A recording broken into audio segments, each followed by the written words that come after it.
최근 미국과 이란 간의 종전 협상이 진행되는 가운데 이란 해역에 파견됐던 미국의 항공모함 중 하나죠. 제럴드 포드호가 중동 해역에서 철수를 했습니다. 이게 전쟁이 안 끝났는데 이제 철수를 하니까 상당히 국제사회에서 관심을 끌었던 그런 사안입니다. 이 제럴드 포드호는 역사상 가장 긴 작전 기간 신기록을 세웠다고 합니다. 거의 바다에서만 거의 1년 가까이 떠 있었다고 하니까요. 정말 이 대단한 기록을 세운 거죠. 그만큼 아마 이 잠수함 이 제럴드 포드호에 타고 있었던 병사들로서는 굉장히 힘든 기간이었지 않나 싶습니다. 자, 미국이 이 제럴드 포드호의 철수를 할 수밖에 없었던 또 이유가 있었던 것 같습니다. 그 사연을 좀 자세히 알아보도록 하겠습니다. 아시아경제국제부의 이현우 기자와 함께 합니다. 자, 이현우 기자, 이게 보통 우리가 원양어선 나간다 이래도 6개월을 넘기는 경우가 거의 드문데 이 제럴드 포드호 같은 경우는 거의 1년 가까이 바다에 떠 있었다. 이런 얘기가 나오는데 무슨 이렇게 오랫동안 바다에 떠 있었던 이유가 있어요? 교대를 하든지 그랬을 것 같은데 거의 정말 병사들로서는 굉장히 힘들었을 것 같은데요. 네, 이 포드호가 사실 이제 트럼프 대통령의 대외 전쟁을 계속해서 수행을 하다 보니까 이제 어쩌다가 보니 10개월을 넘긴 이제 역사상 최장 기간의 지금 전투작전 기간을 세웠는데요. 원래 포드호는 지난해 6월에 이제 지중해 지역으로 파견돼서 6개월 정도 작전을 수행했었고 그 후에 미국 본토로 돌아오고 있었다고 합니다.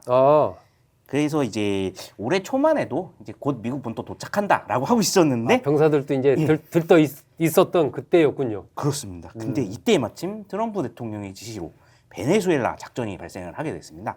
그래서 미국 본토와 인근에 있던 항공모함들이 총 동원이 됐는데 이제 미 본토에 가까이 오고 있었던 이 포드호가 작전이 동원이 됐습니다. 그래서 어쩔 수 없이 1월에 베네수엘라 작전에 투입이 됐습니다. 그래서 마두로 대통령 체포 작전이 성공한 이후에 이제 베네수엘라 해역에서 이제 곧 미국 본토로 또 돌아간다. 그러면서 카리브해에 주둔하고 있었는데 이제 2월 말에 갑자기 또 이란 전쟁이 발발했습니다. 그래서 또 당장 동원 가능한 항공모함이 포드호밖에 없다 보니까 이번에는 다시 중동으로 파견이 되는데요. 그런데 이제 워낙 오래 작전을 수행하다 보니 크고 작은 사고들이 발생을 했습니다. 이제 세탁실에서 불이 나거나 이로 인해서 병사들이 부상을 입었었고요. 화장실도 고장이 나고 또 병사들의 사기도 계속 떨어지다 보니까 이제 이란 전쟁이 어느 정도 이제 정리가 되는 상황에서 이제 갑자기 크로아티아로 잠시 철군을 해서 배를 수리하기도 하고 병사들도 이제 휴식 기간을 가졌다가 재투입이 또 됐었습니다. 그래서 또 이제 이달까지 작전을 계속 수행을 하다가 이제는 한계점에 도달했다. 이런 판단이 나와서 이제 철수를 하게 된 건데요. 지금까지 총 작전 기간을 따져보면은 316일이라고 하는데 316일? 이게 사실 2차 세계대전 이후에 미국 항공모함의 최장 작전 기간 기록을 넘어선 거라고 합니다. 원래 예전 기록은 이제 코로나19 때였던 2021년에 이제 294일 기록이 있었는데 사실 이때는 함내에서 코로나가 발생을 해서 입항을 못 하다 보니까 발생한 일이었는데 어쩔 수 없이 그때는 그냥 갇혀 있어야 되는 상황이었군요. 근데 이번에는 실전을 2차례나 치르고 그러면서 이제 너무나 먼 거리를 계속 왔다 갔다 했었기 때문에 그래서 병사들의 피로도가 굉장히 심하다. 그래서 결국엔 미국 국방부도 이제 지금 당장 이제 이란하고 확전은 없을 것 같으니 철수를 결정했다. 그렇게 알려져 있습니다. 바다에 316일 그것도 그냥 떠 있는 게 아니라 계속 어쨌든 전쟁하고 체포작전하고 그 긴장감 속에서 있었던 거 아니에요? 예, 그렇습니다. 정말 대단히 병사들로서는 힘든 시기였던 것 같습니다. 자, 그런데 미국이 이제 원래 항공모함이 3척이 있었잖아요. 예, 그렇습니다. 중동 해역에서. 그런데 이 한 척이 철수를 했단 말이에요. 그럼 2척으로 작전 수행하는 데는 문제가 없나요? 일단은 이란과의 전면전이 당장 재개되진 않고 있고 휴전 상황이 이어지고 있어서 미군도 철수를 결정할 수 있었던 걸로 보이는데요. 다만 지금 미군이 이란 전체 해안선에 대한 해상 봉쇄 작전을 하고 있기 때문에 이 작전에는 어쩔 수 없이 전력이 좀 약화될 거다 이런 예상이 나오고 있습니다. 이것 때문에 이제 미국 정부가 이란과 협상 논의를 하기 전에 발표를 했었던 이제 프로젝트 프리덤, 호르무즈 해협에서 이제 유조선들을 구출시키는 작전 이거는 취소한 게 아니냐 이런 이야기도 나왔는데요. 최근에 이제 트럼프 대통령이 우리나라에도 참여하라고 이제 압력을 넣었던 맞아요. 작전이기도 그렇게 얘기했었죠. 이 군함들을 동원해서 호르무즈 해협에 갇힌 유조선들을 구출한다는 작전이었는데 작전 시작 이틀 만에 이제 트럼프 대통령이 이란과 협상이 진전 중이다. 그러면서 일시 중단을 시켰습니다. 아무래도 이제 배가 부족했던 게 아니냐 그런 이야기가 좀 나오고 있거든요. 사실은 이제 1980년에 네. 이란 이라크 전쟁 당시에도 이란이 호르무즈 해협을 봉쇄한 적이 있습니다. 네. 그때 미군이 또 비슷한 호위 작전을 한 적이 있는데 그때는 지금보다 이제 함선 숫자가 3배가 넘었는데 그때도 제대로 호위를 못했다고 합니다. 지금보다 3배가 더 많았는데도 예, 그렇습니다.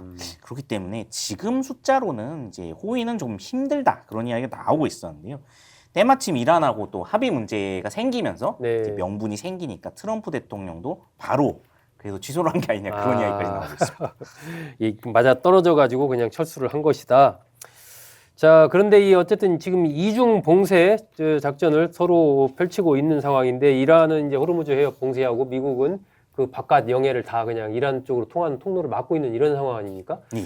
이란도 이 미국의 해상 봉쇄에 상당한 영향을 지금 받고 있다 이런 보도가 계속 나오던데 이란의 현재 상황 어떻게 봐야 됩니까? 네, 아무래도 이란도 굉장히 영향을 크게 받고 있다고 하는데요. 미국의 이제 제재를 그동안에 받고는 있었지만 네. 그래도 중국이나 인도 등의 이제 석유를 이제 밀수출하면서 하루에 5억 달러, 우리 돈으로 7,200억 정도의 외화를 벌어들이고 있었는데 이 길이 완전히 막히면서 경제적 혼란이 굉장히 커졌다고 합니다. 특히 이제 미국의 해상 봉쇄로 인해서 뭐 식량이나 의약품, 생필품 조달까지 이제 어려워지니까 네. 국민들의 생활고가 극심해졌다고 하는데요. 이게 결국 장기화되면은 이제 이란 내에서 또다시 대규모 시위가 발생하거나 폭동이 일어날 수 있기 때문에 이란 정권에서도 일단 해상 봉쇄부터 먼저 풀어달라 네. 이렇게 지금 미국에 요구를 하고 있는 상황입니다. 특히 또 이란 혁명수비대의 경우에는 산하의 이제 석유 화학 기업들 그리고 여러 이제 건설사들까지 거느리고 있는 상황인데요. 미국의 해상 봉쇄가 장기화되니까 이제 외화벌이가 안 돼서 이 직원들의 월급도 밀리고 있는 상황이라고 합니다. 결국 이런 기업들이 도산을 하면은 이제 또 수만 명의 실업자가 생길 수도 있는 우려가 나오면서 미국의 해상 봉쇄 어떻게든 뚫어야 한다 이런 지금 이게 과제처럼 됐는데요. 이란으로서도 굉장히 다급한 상황이군요. 예, 그렇습니다. 그래서 미국도 이런 상황을 잘 알기 때문에 이제 협상은 이어가면서도 해상 봉쇄는 이제 집요하게 계속 하는 걸로 보여지고 있습니다. 물론 지금 이제 항공모함이 한쪽 빠졌기 때문에 봉쇄 압박 능력이 좀 저하는 됐다고 해도 이란 선박이 항구를 나올 때마다 계속해서 지금 공격을 하고 있기 때문에 이란 선박들도 이 봉쇄선을 뚫지를 못하고 있거든요. 네. 그래서 결국에는 이제 미국과 이란 양측이 이제 서로 봉쇄를 풀지 않고 계속 버티면서 누가 더 오래 버티느냐 이게 관건이 될 것 같다 그런 우려가 나오고 있습니다. 아, 결국은 이게 버티는 자가 승리한다 해서 서로 기싸움을 하고 있는 계속하고 있는 이런 상황. 그렇다면 이게 어쨌든 봉쇄가 장기화할 가능성이 커 보이는데 앞으로도 계속해서 이런 상황이 이어지게 되면 여파가 상당할 것 같은데요? 네, 그렇습니다. 일단은 미국과 이란이 종전합의 협상을 계속 진행 중이기 때문에 네. 이 진행 정도에 따라서 이제 상황이 크게 바뀔 것으로 예상이 되고 있는데요. 일단 미국과 이란은 포괄적인 합의를 간단하게 하고 그 뒤에 구체적 협상을 계속 이어나가자는 단계적 협상 방안을 놓고서 계속 협상을 하고 있다고 합니다. 문제는 이제 핵심 사안을 두고서는 이견 차이가 여전히 크다는 데인데요. 일단 트럼프 행정부는 이란이 일단 무조건 핵을 포기해야 된다. 이것이 합의의 전제다. 이렇게 지금 밝히고 있는데 네. 이란은 핵 문제는 나중에 구체적으로 합의를 하고 지금은 일단 종전 합의를 이제 포괄적으로 하자 그런 쪽이어가지고 이 부분에서 좀 의견이 많이 엇갈려 있다고 합니다. 핵 문제를 둘러싸고 양측이 전혀 다른 셈법을 지금 하고 있군요.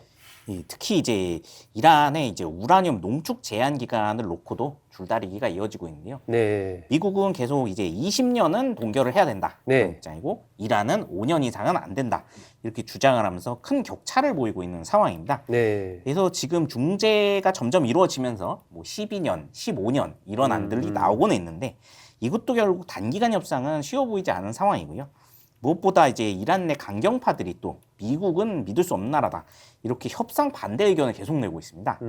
이제 미국이 사실은 이제 2월 말에 이제 실제 전쟁을 시작할 때도 협상 도중에 갑자기 공격을 해서 네. 결국에는 자국의 최고 지도자까지 죽었다는 거죠.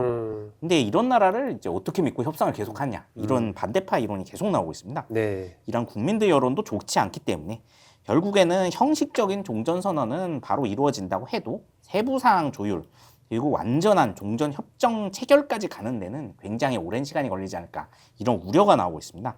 그래서 아마 이제 이렇게 되면은 동맹국들한테 미국이 앞으로 뭐 봉쇄를 해결하는데 직접 나서라 이런 식의 요구가 계속될 수도 있기 때문에 우리나라 정부도 마찬가지고 미국의 동맹국들도 이것과 관련해서 이제 계속 예의주시를 해야 되는 상황이 이어질 거다 그런 분석이 나옵니다. 예, 어쨌든 당분간 뭐 이란과 미국과 이란의 휴전이 이루어진다고 해도 그 후속적으로 봐야 될 문제들이 상당히 많이 쌓여 있다 이렇게 봐야 되겠네요. 네, 그렇습니다.